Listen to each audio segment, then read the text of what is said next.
Assalamualaikum warahmatullahi wabarakatuh. I'm Anis with my team members Aina and Nada. We present to you the topic regarding adolescent psychosocial development. In this topic, we have four content. The first one is the search for identity Erikson. The second one is sexuality. The third one is relationship with family, peers, and adult society.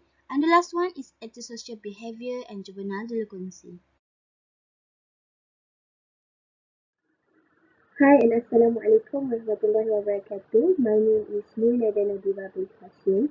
So today I am the first presenter for this group presentation. So I would like to present the point number 1, which is the search for identity. So for this slide, we're going to talk about the theory of Erikson, which is identity as identity confusion. In psychosocial development stages, we have adolescent in stage 5, where adolescents having a conflict between their identity and the roles of profession. So in this slide, we're going to talk about the process of adolescent becoming a unique adult with a sense of self and role in society. According to the theory of Erikson, some teenagers may experience an identity crisis. Identity crisis, which means it's same with identity confusion, where they will have a temporary period of confusion and distress as they experiment with alternatives before settling on values and goals. But don't worry, because identity can be redefined and adjusted, we develop a matured identity. So according to Erickson, young people, these adolescents need to resolve three major issues in order for them to resolve their identity crisis, which is choice of an occupation, the adoption values beliefs, and the development of satisfying sexual identity. Uh, in these cases, adolescents need to resolve these three major issues because in order for them to prevent serious negative behavior such as criminal activity. For example, some teenagers actually, actually the boys will develop criminal activities such as bullying, becoming a thief, and for a girl, they will have the early pregnancy, which is a negative behavior that will give effect for their life. Okay, on this slide, we're going to talk about the identity status, crisis, and commitment. This research made up by Marcia in 1980. Marcia distinguished four identity, which is identity achievement, identity foreclosure, identity moratorium, and identity diffusion. Actually, these four identities will be present and absent based on crisis and commitment. Not only Marcia, but uh, but Erikson also thinks that crisis and commitment is very crucial and important element that needs in order to form identity. Okay, for crisis, Marcia defined that as the conscious period in making a decision. While for a commitment, Marcia believes that um, it is a personal investment that relate to an occupation or belief. Okay, for this slide, we're going to talk about identity achievement. So identity achievement is an identity crisis that leads to commitment. So identity crisis, so sorry, so for identity achievement, it will develop when the adolescent can resolve their identity crisis. Actually, during this period, adolescent will having a mental breakdown, such as an emotional damage, but they manage to resolve it. So, other than that, they can make decisions and they can make their parents believe and committed in doing anything that they do until their parents are proud of them. So as you can see, I wrote here that adolescent is very committed to clear and for a set goal and values, and they feel the psychological well-being for this part that they feel the psychological well-being because their parents is very supportive for them when they are develop their identity achievement, and they will feel comfortable in who they are and where they are going.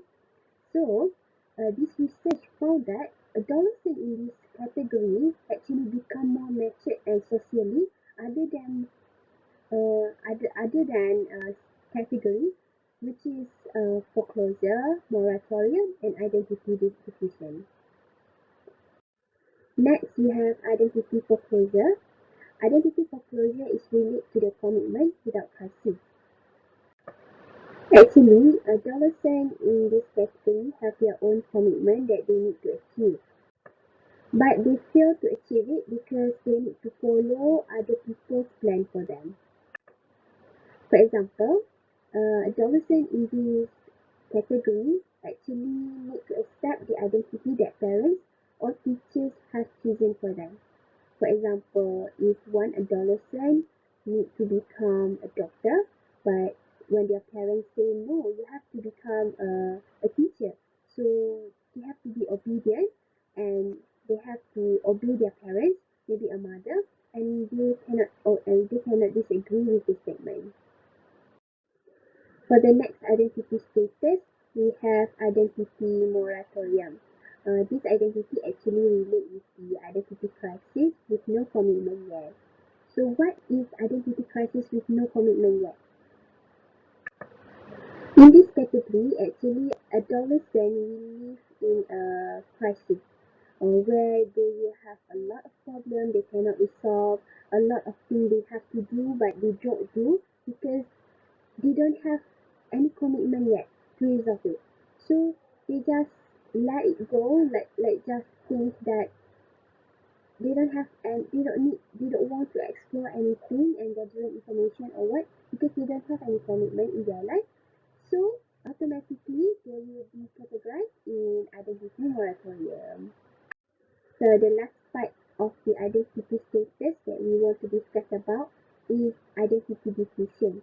So this identity is very bad identity status because they don't have both, which is they don't have commitment and they don't have any identity crisis in their life. So actually, adolescents or individuals in this category lack or unclear about the direction about what they want to do or what they want to do. So they're not committed to values and goals and not actively trying to reach values and goals and actually not yet explore alternatively what about they want, what about they want to do and so on. For example, adolescents that have this category actually they are unsure about themselves. They doesn't have something that they believe. They doesn't have something that gives them commitment. Even their parents also don't support them. Just say it's up to you if you want to do it. Just do it if you don't want, and don't do it. So adolescents in this category actually very lonely and they will feel depressed and so on. So we will be moved to the next slide, which is 1.3 gender difference in identity formation. Basically, identity formation will be difference between two genders, which is woman and man. So for women, identity formation are actually related between identity and intimacy that will be developed together. It is made up by the support research by the Adolescent theory, which is identity formation that made identity formation in women and men actually different from each other. So, how can identity and intimacy be developed together in women? So, as we all know, identity is about ourselves, how we act, how we do it. It's about our characteristics. So, and for intimacy, actually, it's a term that used to describe a close relationship with others people. For example, relationship with friends, relationship with family members, and relationship with others people, like neighbors and so on. So in women, actually, identity and intimacy is related to each other because it will be developed together. Without one of them, automatically identity formation in women cannot be developed. Other than that, we also have the view from the diligent, which is self-esteem depends more on connection with other people. In women, if a woman don't have enough connection with other people, like they don't talk much, they don't do things together with other people, so automatically their self-esteem cannot be at the highest place. For example, self-esteem is about the self-respect, which means the it's about yourself. It's about how can you strive a, a good terms in yourself. How can you respect yourself? And it's all about self-esteem, right? So without connection with other people, automatically, um, a woman or a girl couldn't have enough self-esteem over themselves. They don't feel confident in doing anything. They couldn't do anything by themselves, and so on. So, based on diligent rule, girls or women actually judge themselves on handling responsibility and caring for others. So, what does it mean actually? For example, when a woman has to be a leader and they need to handling a responsibility, actually if they not did great, if they not did great, they at the end they will have to judge themselves. For example, they will ask themselves why they did not great, why they made a fault, and something like that.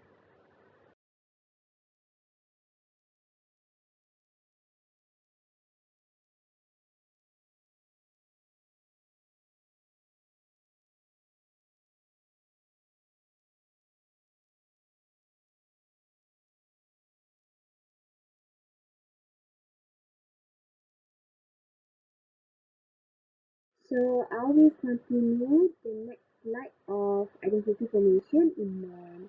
So in men, actually self-esteem or self-respect tend to be linked with striving for individual achievement.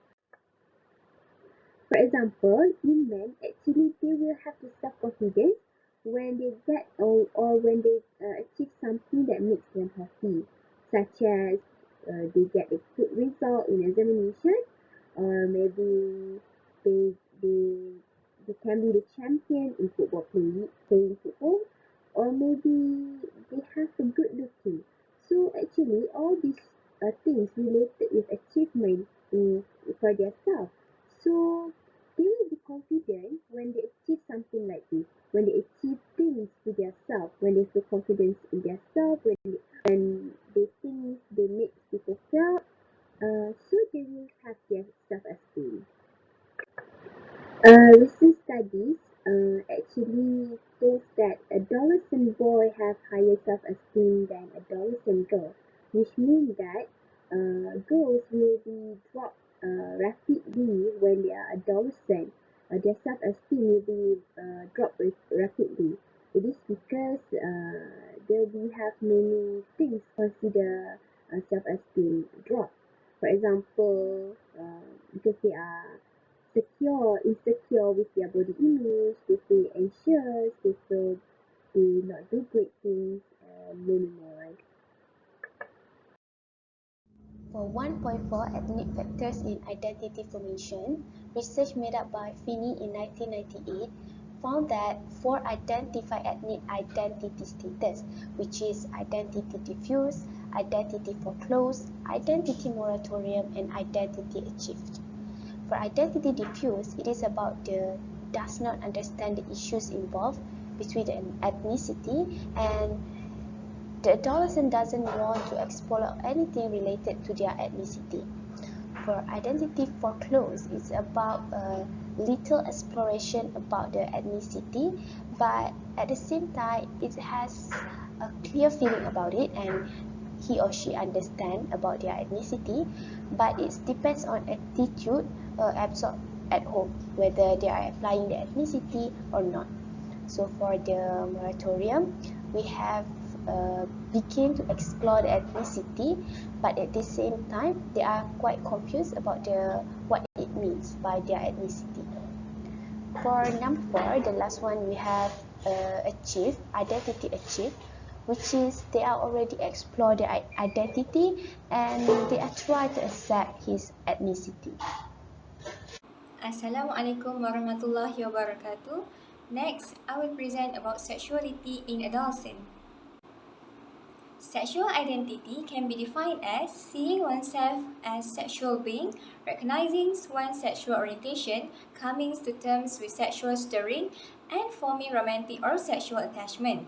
Awareness of sexuality is an important aspect of identity information, profoundly affecting self-image and relationships.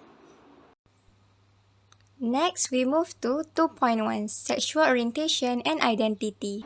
What is sexual orientation? Sexual orientation are focused on consistent sexual, romantic, and affectionate interests, either heterosexual, homosexual, and bisexual.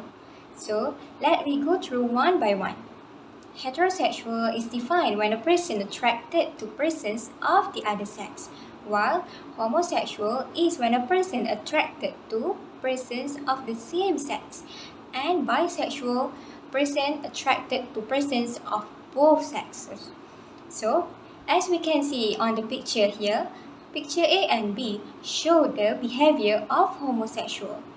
As I mentioned previously, they attracted to persons of the same sex, while in picture C, it shows a normal behavior of human being because it attracted to the other sex and it involved different kind of genders. To be continued, heterosexuality predominates in nearly every known culture throughout the world. The prevalence of homosexual orientation varies widely, depending on whether it measured by sexual attraction or arousal, sexual behavior, and sexual identity. To be continued, many of young people have one or more homosexual experience, but isolated experience or even occasional attractions or fantasies do not determine sexual orientation. Based on the national survey, 4.5% of 15 to 19 years old boys and 10.6% of girls in that age group reported ever having had same-sex sexual contact, but only 2.4% of the boys and 7.7% of the girls reported having done so in the past year. So now we go for origins of sexual orientation. Sexual orientation seems to be at least partly genetic. The first full genome-wide scan for male sexual orientation has identified 3 stretches of DNA on chromosome 7, 8, and 10 that appear to be involved. However, because identical twins are not perfectly concordant for sexual orientation, non-genetic factors also may play a part. And also, no association between homosexual orientation and emotional or social problems.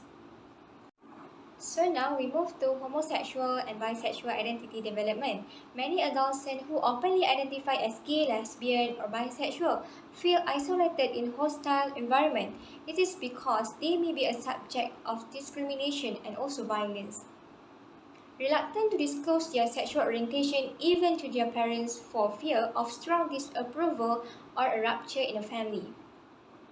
There is no single route to the development of gay, lesbian, or bisexual identity and behavior.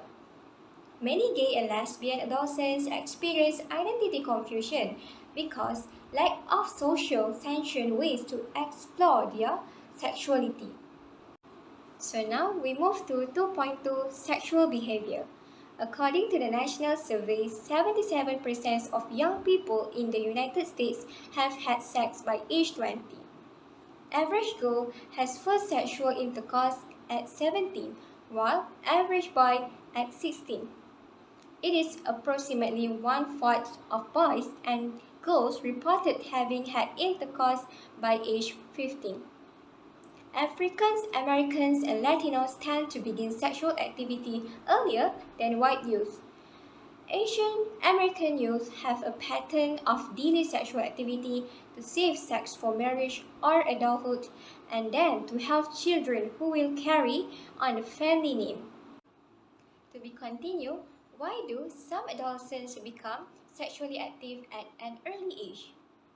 This is because of early entrance into puberty, poverty, poor school performance, the lack of academic and career goals, and also they have a history of sexual abuse or parental neglect. Teenagers who have close, warm relationships with their mother are more likely to delay their sexual activity. And the other reasons, it is because it is against your religions or morals, and also they do not want to get pregnant. So now we move to use of contraceptive. Use of contraceptives has increased among teenagers since 1990. The best safeguards for sexually active teens is regular use of condom, which give some protections against sexually transmitted disease as well as pregnancy. Use of the pill and new hormonal and injectable methods of contraception has increased in recent years as well as increasing of condoms. We continue with, where do teenagers get information about sex? Is it from friends, parents, sex education in school, or media? Unfortunately, many teenagers get much of their sex education from the media, which associates sexual activity with fun, excitement, competition danger or violence, and rarely show the risk of the unprotected sex. So we move to 2.3, sexually transmitted disease. Sexually transmitted disease, or known as sexually transmitted infections, are diseases spread by sexually contact. So here I list several common sexually transmitted disease. First of all is AIDS. AIDS is caused by human immunodeficiency virus, and it comes with symptoms of extreme fatigue, fever, weight loss, and swollen limb. Next, gonorrhea. Gonorrhea is caused by bacterial infection, and it gives discomfort when urinating, and discharge from penis for male and vagina for female. And the last one is herpes. Herpes is caused by herpes simplex virus, and it will give symptoms to patients with painful blisters on the genitalia. To be continued, AIDS causes by the human immunodeficiency virus, HIV, like I mentioned in the previous slide, which transmitted through bodily fluids, mainly blood and semen. It is usually by sharing of intravenous drug needles or by sexual contacts with an infected partner. The most common curable sexual transmitted disease are gonorrhea. It can lead to severe health problems if untreated and undetected early. For example, pelvic inflammatory disease. And the last one is genital herpes simplex. It's a chronic, recurring, often painful, and highly contagious disease. And it can be fatal to person with a deficiency of the immune system. Next, early detection is important. Why is it so important? It is because if we detect early, we can treat better. Regular school-based screening and treatment with the programs that promote abstention from or postponement of sexual activity with the responsible decision-making and ready availability of condoms may help to control the spread of sexually transmitted disease. So now, we move to 2.4, teenage pregnancy and childbearing. Teenage pregnancy have poor outcomes. It is because many of the mothers are impoverished and poorly educated, and some are drugs users. They do not eat properly and do not gain enough weight and don't get inadequate prenatal care. Their babies are likely to be premature or dangerously small and have high risk of another birth complication. To be continued, teenage unwed mothers and their families are likely to suffer financially, drop out of school, They have lack of maturity, skills, and social support, especially to become a good parents, and also they have poor outcomes of teenage parenting. Now, we continue with preventing teenage pregnancy. Teenage pregnancy and birth rates in United States are many times higher than in other industrialized countries. Why are US rates so high? It is because it reduces stigma on unwed motherhood, media glorification of sex. They have lack of a clear message that sex and parenthood are for adults. It influence of childhood sexual abuse and failure of parents to communicate with their children. Next, comprehensive programs encourage young teenagers to delay intercourse and aim to improve contraceptive use. The programs include education about sexuality and acquisition of skills for making responsible sexual decisions and communicating with partners. They provide information about risks and consequences of teenage pregnancy, birth control methods, and about where to get medical and contraceptive help.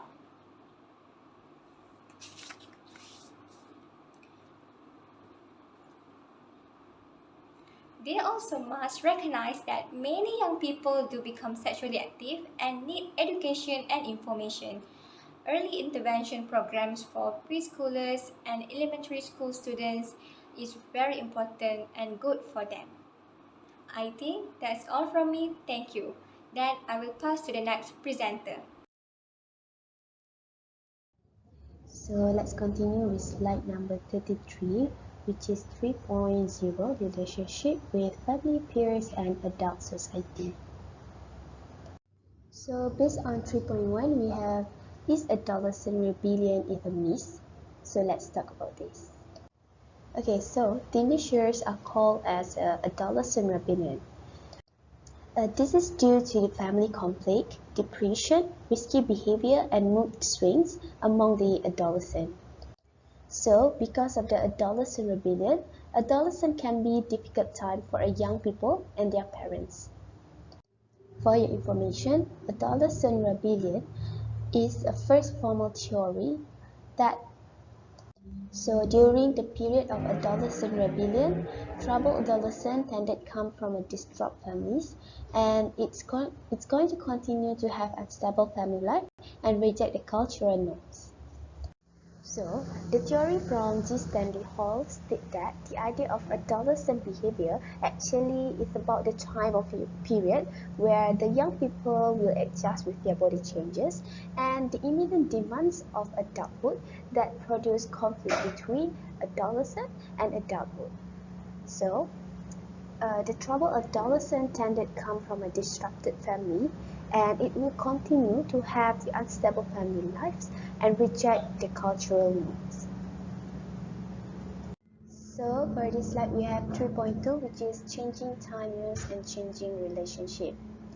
So for this subtopic, actually, we want to discuss about how adolescent relationship is important with adulthood and how they spend their life with important people among them. So during teenage years, actually, there's a slightly change in adolescent relationship, mostly with the important people, and the way they spend their precious time actually declined dramatically. But don't worry, because the way they spend their precious time declined dramatically is not the negative behavior, but this is the response to develop the needs. The theory from Vermael and Larsson in 2003 states that cultural variation in time used to reflect three things, which is cultural needs, values, and practice. Okay, the next part we have 3.3, adolescent and parents. During this period, actually it's about the degree of conflict and open communication between adolescent and parents. Theory from Overbeek, Staten, Vermont, and Angeles in 2017 state that adolescents that have good relationship with parents actually will create a quality relationship with a partner in adulthood. Even though there are many cases report that between adolescent and parents there are a good relationship, but at the same time, adolescents having a difficult time and challenging that they need to break away.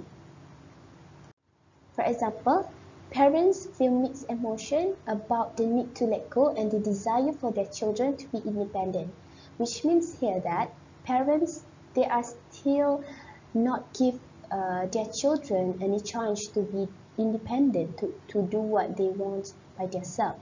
They are still take care of them, they are still asking them if they are okay to do this and to do that and so on.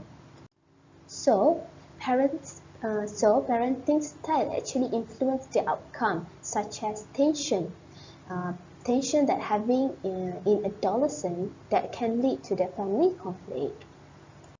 Okay, for subtopic 3.3.1, individuation and family conflict individuation, actually we want to talk about the struggling of adolescent for differentiate between autonomy and differentiation, which is their personal identity. When there is a family conflict between adolescent and their parents, actually they are confused about their personal identity, which means they don't know whether there are boundaries between their parents and them, so they couldn't understand their life, and it will lead to the mental health, especially for girls, because girls are more emotional than boys. So many cases that relate to depression actually uh, come from a negative behavior that leads to the negative family interaction. That means that adolescent that having a depression actually having a negative family members or maybe negative behavior in the family. So there are a few things that lead to the family conflict and conflict between adolescent itself. Actually, because some argument happen between parents and adolescent. For example, argument about the mundane personal matters such as who they are be friends with, did they do the schoolwork, where they get the money, how they dress and so on. So basically, this is a normal arguments between parents and adolescent, but if parents does not asking them properly, does not asking them nicely and so on, it will lead to the family conflict and it not very good for adolescent mental health. So here we have subtopic 3.3.2, which is parenting style and parental tutoring. So here we have authoritative parenting style. In this parenting style, basically parents always be supportive, nurturing, and responsive. So based on Bowron 1991 and 2005, actually authoritative parenting style it continue to foster healthy psychosocial development in adolescents. But at the same time, strict parenting may lead to an adolescent to reject parental influence and to seek peer support and approval at all costs. Authoritative parenting style actually insists on important rules, norms, and values, but are willing to listen, explain, and negotiate. For example, here, even though parents still can listen to their children explanation, even though they cannot accept what their children explain to them. And last one, authoritative parenting style actually controls children behavior, but not over the child feelings, beliefs, and sense of self. Which means here, even though the parents control their children behavior, but at the same time they are still care about their children feelings, belief, and sense of self.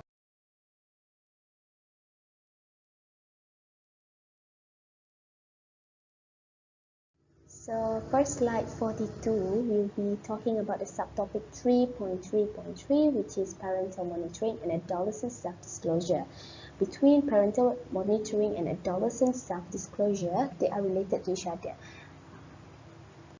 As you can see here, effective parental monitoring will be prevent adolescents problem behavior. But at the same time, the types of behavior made up by adolescents actually expected to be disclosed to parents. If their parents do the same things, and their children will do the same thing too, because they are disclosed to each other. This research actually made up by Smithana, Crane, and Champion Bar in 2005. Parents' behavior that relate to adolescent actually such as healthy and safety. If parents are smoking or drug or drinking, in when their children going through adulthood, they may do the same thing. Secondly, they will have moral issues such as lying. If they see their parents are lying, so do their children will be lying too. And for number 3, we have conventional issues such as bad manners and swearing. For example, when they see their parents are swearing at someone, so they will do the same thing. For example, swearing for their friends because they are influenced by their parents do. And lastly, borderline issues, which is watching R-rated movie. This is very rare issues, but actually they happen to certain adolescents that are disclosed to their parents' behavior. So next we have subtopic 3.3.4, which is family structures and family atmosphere. What I can say here, a change in marital distress or marital conflict lead for a better or worse atmosphere for both parents and adolescents. So, study from Sun in 2001 state that adolescent boys and girls that have divorced parents show more academic, psychological, and behavioral problems than a married parents, which means here a divorced parents actually lead a family conflict for their children. It will be the highest cases of negative behavior among divorced parents family members. And as you guys can see here, I wrote that adolescents living with a married parents tend to have a fewer behavioral problems. So I'll continue this slide with adolescents in cohabitating families tend to have greater behavioral and emotional problems than adolescents in married families. What is cohabitating families? Actually, it is family members that have been, whether their father or their mothers married with their new parents, such as stepfathers or stepmother. So they are tend to having emotional problem more than married families. Moreover, when one cohabitating parent is not biological parent, it also will affect the school engagement, which means that their academic will be dropped, they are not focusing in class, and so on.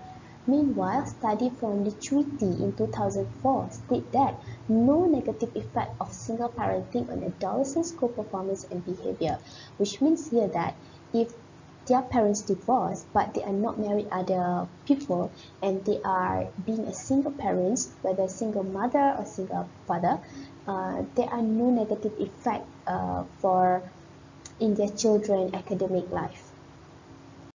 So for the last subtopic, we'll talk about the mother's employment and economic stress. So this is about the impact of mothers who works outside home depends whether both parents or only one in the household. For single mother, it will affect her teenage children, where they may be hinged on how much time and energy she has left over to spend time with them. For a single parent who work outside home, they will do less activity with their children, and they don't have time to spend with their children, so it will lead them to do negative behavior. For example, 10 to 14 years old that come from low income urban families point out that the importance of time and care and supervision adolescents receive after school.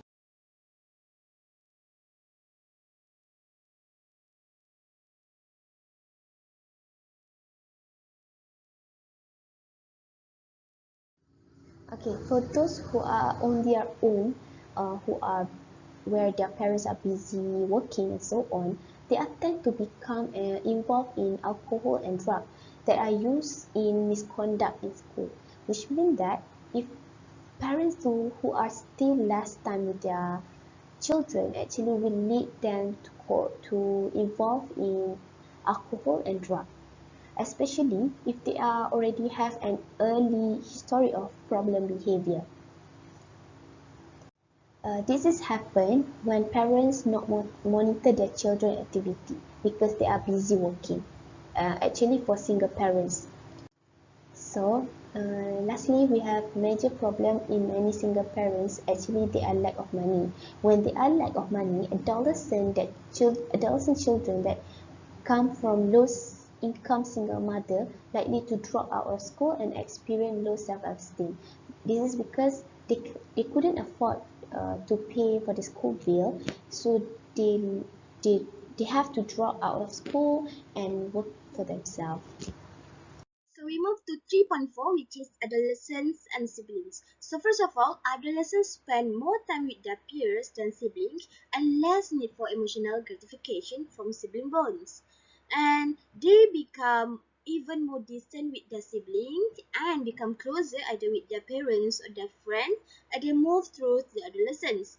And changes in this sibling relationship similar changes between adolescents and parents. They become more independent on the part of the younger person and less authority exerted by the older person. And this sibling relationship become more equal as they approach the high school. It is because as the relative ages difference shrink, it will also differences in their competence and independence. So I'll continue. As the younger sibling grows up, the older sibling may look on their younger sister or brother as a pesky annoyance. And also, the younger sibling tend to look up to their older brother or older siblings and try to feel more grown up by identifying with and emulating them. So as study shows, a sister are generally reported more intimacy than brother or mixed pair, and the intimacy level between the same-sex siblings are remain stable. Thus, a mixed-sex sibling become less intimate between middle childhood and early adolescent, but more in the middle adolescence. So, as they across the middle adolescent, the conflict between siblings are become declined. So actually, a sibling relation tend to reflect both parent-child relation and also parents-marital relationship. So if in the family, a mother was very warm and accepting, a sibling relation become more intimate compared to mothers or parents that treat their children in an authoritarian style. So not only that, if the father less happy in the marriage, it will make a sibling relation become more closer and less quarrel.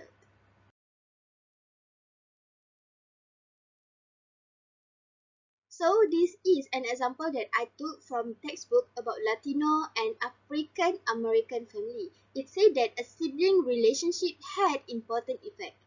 In a single mother's home, a warm and nurturing relationship with an older sister tend to prevent a younger sister from engaged in substance use and also risky sexual behavior. Older sister may influence a younger one to smoke or drink or use drugs. A younger sibling hanging out with antisocial older brother would add serious risky for adolescent antisocial behavior, a drug use, a sexual behavior, and a violence, regardless of parental discipline. So we move to 3.5, which is adolescence and peer. First of all, we need to know what is peer group. Peer group is a source of affection, sympathy, understanding, and moral guidance. It is a place for experimentation and a setting for achieving autonomy and independence from parents. It is also a place to form intimate relationships that serve as rehearsal for adult intimacy. So the influence of peers peaked at ages of 12 to 13 and then it declined during middle and late adolescence. There's three types of peer grouping. So in childhood, most peer interaction are dyadic, which is one-to-one friendship. And then after they move to adolescence, they still have dyadic, but the important is a clique, which is a structured group of friends who do things together. And then the third type, which is a crowd, which is a social construction based on reputation, image, or identity. So I continue. At ages of 13 or 14, a popular adolescent may engage in mildly antisocial behavior, for example, a drug use or sneaking into a movie without paying. So why they do that is to demonstrate to their peers that they are independent from their parents. So in one study of peer influence on risk-taking, about 306 adolescents, they play a video game called a chicken. So for all age group, risk-taking was higher in the company of peer than alone, which is especially for a younger participant. 3.5.1, which is friendship. So the amount spending with friends is greater during adolescence than any other time in the lifespan. They become more reciprocal, equal, and stable, and those that are less satisfying become less important. They rely more on friends than on parents for intimacy, support, and they share confidence too. The greater intimacy, loyalty, and sharing with friends mark a transition toward adult-like friendship. So the girl friendship tend to be more intimate than boy, with frequent sharing of their confidence. The intimacy with same-sex friends increased during early to mid-adolescence, and it declined with the other sex. The increased intimacy of adolescent friendship reflect cognitive as well as emotional development. So they can be able to express their private thought and feeling. They can be more readily considered another person's point of view, and it's easy for them to understand a friend's thought and feelings. So the capacity for intimacy is related to psychological adjustment and a social competence. The adolescent who have close, stable, supportive friendship generally have a high opinion on themselves and do well in school, are sociable, and also unlikely to be hostile, anxious, or depressed. So they also tend to have established strong bond with their parents. Like young children, adolescents tend to choose friends who are like them in gender and race, and the quality that lead them to choose each other may lead them to develop in similar direction. Friends also tend to have a similar academic attitude and performance and similar level of drug use, and they also may influence each other either toward a prosocial activity or toward a risky behavior. Not only that, parents also influence adolescent choice of friend by the neighborhood and school they choose for their children. Romantic relationship is a central part of most adolescents' social world. They contribute to the development of both intimacy and identity. Not only that, they tend to involve in sexual contact and can enter risks of pregnancy, STD, which is sexuality transmitted diseases, and sometimes sexual victimization. High school students are subjected to dating violence, including boys or girls. The breakup with romantic partner are among the strongest predictors of depression and suicide among the high school students. So with the onset of puberty, most heterosexual boys and girls begin to think about and interact more with the member of the other sex. So they move from mixed group or group date to one-to-one romantic relationship, unlike adolescent friendship they describe as involve a sense of commitment. So we continue. A romantic relationship tend to become more intense and more intimate across adolescence. So in early adolescence, they only think about how a romantic relationship may affect their status in the peer group. In a mid-adolescent, most young people have at least one exclusive partner lasting for several months to a year, and the effect of the choice partner on peer status tend to become more or less important. And then by the age of 16, the adolescent interact with and think more about romantic partner more than parents, friends, or siblings. And then in the late adolescence, romantic relationship begin to serve the full gamut of emotional needs. Assalamualaikum warahmatullahi wabarakatuh. So now I will continue present about antisocial behavior and juvenile delinquency in adolescents. So first of all, we need to know the meaning of antisocial behavior and juvenile delinquency. Actually, it is a chronic antisocial behavior by a person of 18 years old or younger that is beyond parental control and often subjected to legal and punitive action. So we move. Actually, an interaction between environmental and genetic or biological risk factor may underlie much in antisocial behavior. So we need to know what the meaning of antisocial behavior. Actually, antisocial behavior is a behavior by a person which causes or is likely to cause harassment, alarm or distress to person not of the same household as the person. And this antisocial behavior tends to run in a family. I continue with 4.0, becoming a delinquent, genetic and neurological factors. So actually, gene influence 40 to 50% of variation in antisocial behavior within a population, and 60 to 65% of the variation in aggressive antisocial parents shape prosocial or antisocial behavior through their response to basic emotional needs. So when we talk about neurobiological factor, we actually need to know first the meaning of neurobiological. So it is actually a brain that regulates reaction to stress and may help to explain why some children become antisocial. So the effect of neurobiological itself is the children may not receive or hit normal warning signal to restrain impulsive or reckless behavior. So we move to the next slide, which is how family, peers, and community influences interact. So this picture shows is Brown Femina. He suggests that there's two types of antisocial behavior. So first is early onset antisocial.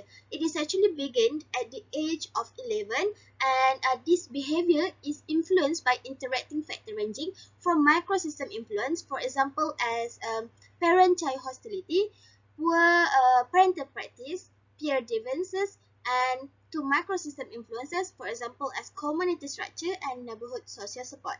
So actually, this early onset antisocial tends to lead to chronic juvenile delinquency in adolescents.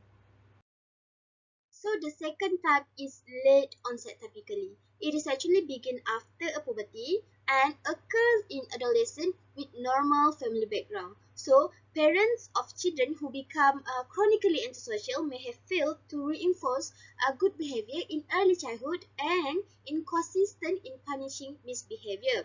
So actually, this late onset typically is the mismatch between biological and social maturity. As a result, it will increase desire for autonomy, which is independent, and decrease the adult supervision. And this late onset typically also tend to commit relatively minor offenses. So we continue. Actually, through the year, this parent may not have been closely and positively involved in their children's life. For example, the parents not even know where their children goes and the friends of their children. Sometimes the children get paid off for their antisocial behavior. For example, when they act up, they may gain their parents' attention. Actually, this early negative pattern paved the way for negative peer influences that promote and reinforce antisocial behavior. So we continue about authoritative parenting. Actually, we have already learned about authoritative parenting in our past lecture. So I'll just explain a little bit. Actually, authoritative parents are firm, clear, and consistent limit. Although they tend to be relatively strict, they are more responsible and open to disagreement from their children. So as a result, this authoritative parenting can help young people internalize standards that may insulate them against negative peer influence. So when there's a constant criticism, angry caution, or rude and cooperative behavior, it will characterize a parent-child interaction, and the child will tend to show aggressive behavior problem which worsen the parent-child relationship. Uh, and if there's ineffective parenting, it can leave younger sibling to the powerful influence of a deviant older brother, especially if the sibling are close in the age.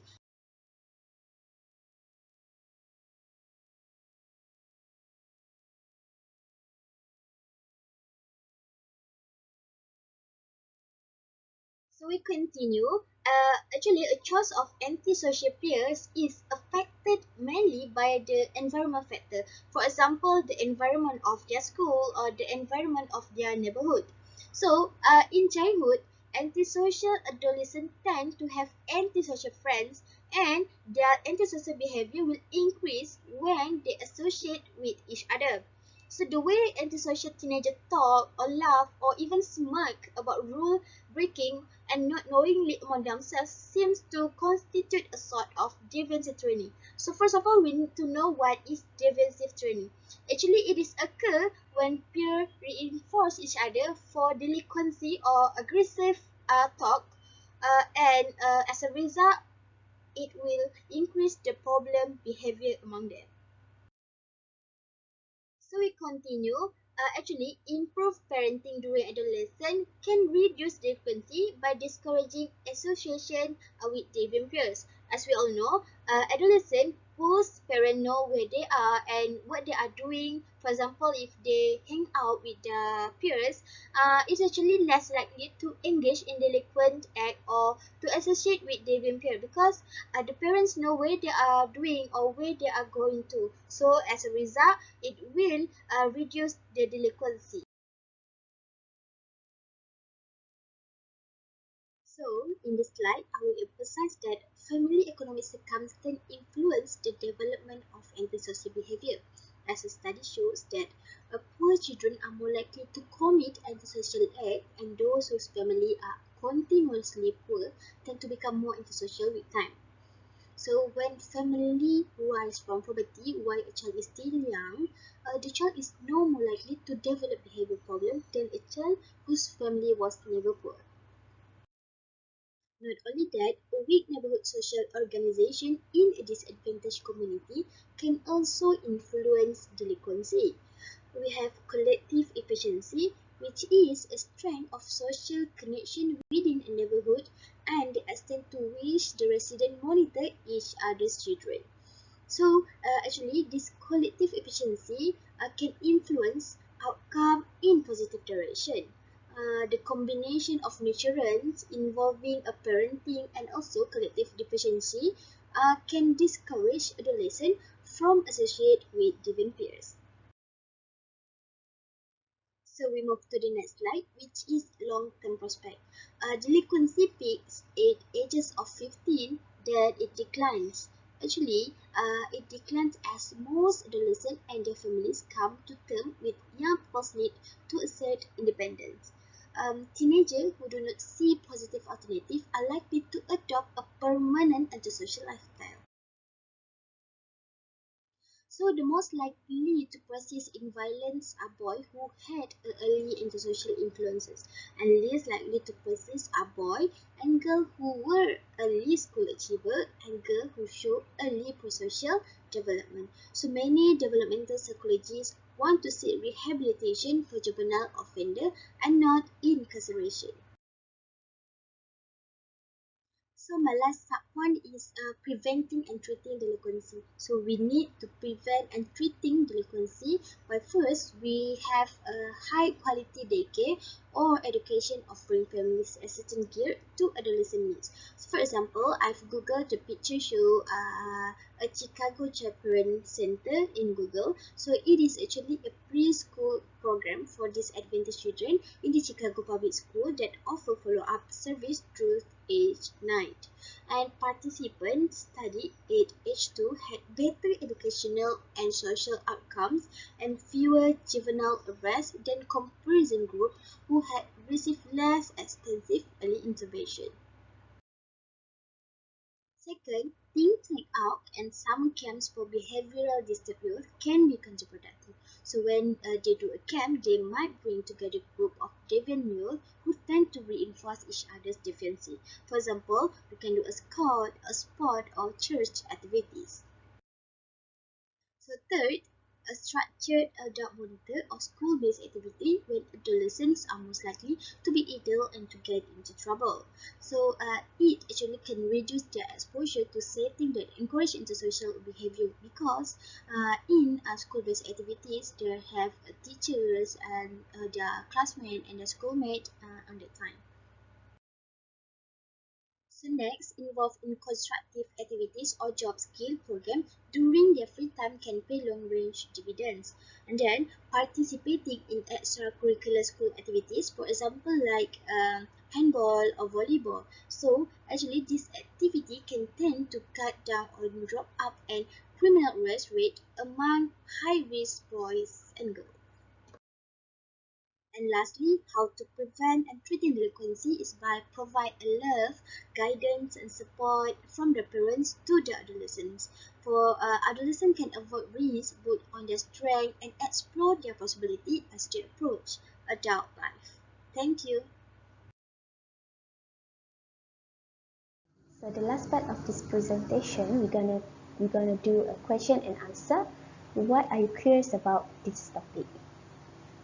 So for question number 1, we have what stage that adolescent in?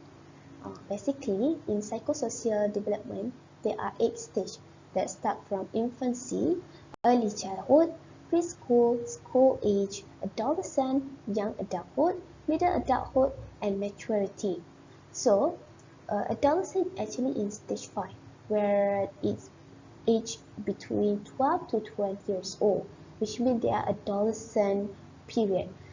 The basic conflict is between identity vs role of confusion, where they are confused about themselves, they are confused about their identity, and so on. And the important event is development of peer relationship and the important relationship of peers, groups, and social influences.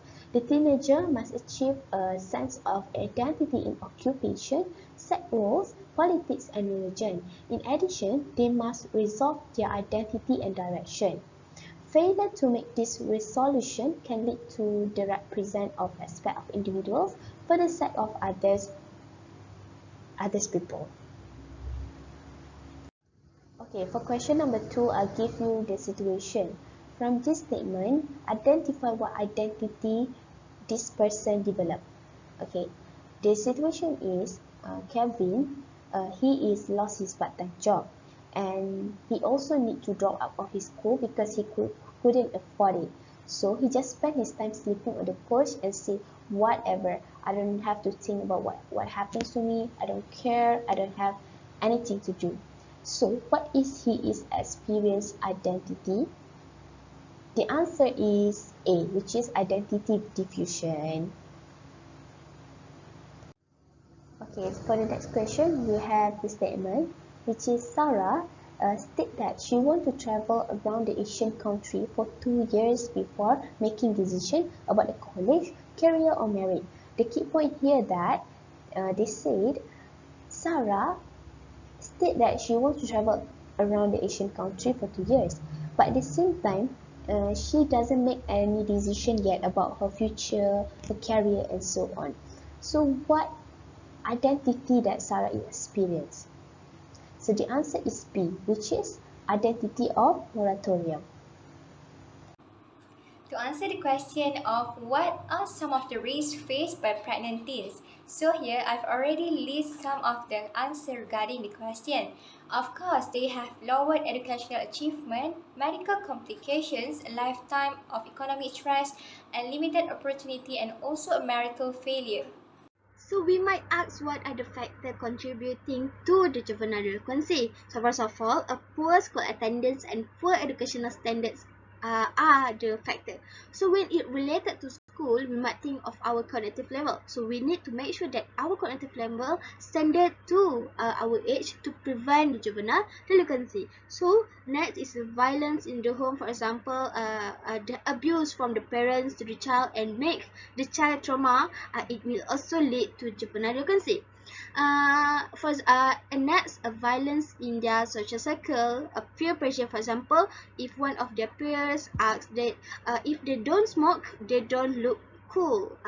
Then the children may try to smoke, and that's the factor contribute to juvenile delinquency.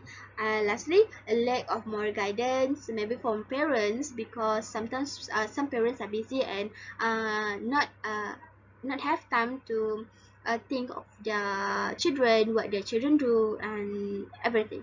So I think that's all from me. Thank you.